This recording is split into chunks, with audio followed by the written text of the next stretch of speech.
Je suis Maxime Lombardini, je suis président de Iliad, la maison mère de Free.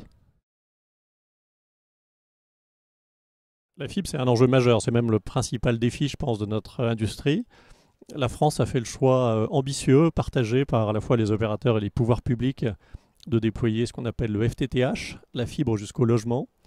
C'est très cher, mais c'est de loin la technologie la plus future-proof. En d'autres mots, en d'autres termes, on va pouvoir amener 1 gigabit, 10 gigabits de débit à chaque foyer, alors que les autres pays européens qui arrêtent la fibre dans la rue et qui après utilisent le cuivre, ou bien qui ont simplement modernisé le cuivre, sont plutôt sur 30 mégabits ou 100 mégabits, ce qui est bien aujourd'hui, mais ce qui sera dans le futur probablement moins pertinent.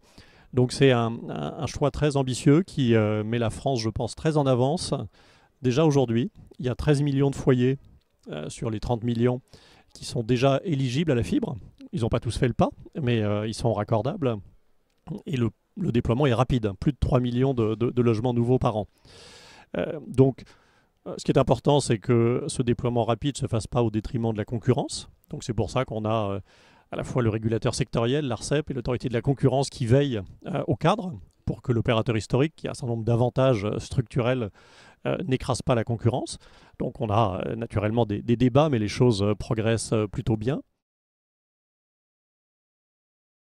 Donc aujourd'hui, il n'y a clairement pas d'augmentation de prix liée au passage à la fibre. Après, dans la durée, il est possible qu'il y ait une segmentation, donc que vous ayez un prix très accessible pour un débit et puis que le prix soit un peu plus élevé pour un débit beaucoup plus élevé. Mais ça, j'en suis pas certain, ça dépendra de la dynamique concurrentielle. Donc il n'y a pas de raison véritable que fibre veuille dire augmentation des prix, même si fibre veut probablement dire beaucoup de nouveaux services qui, eux, permettront, pour ceux qui le souhaitent, de souscrire à des abonnements supplémentaires et de faire augmenter ce qu'on appelle dans notre langage l'ARPU, le revenu par abonné.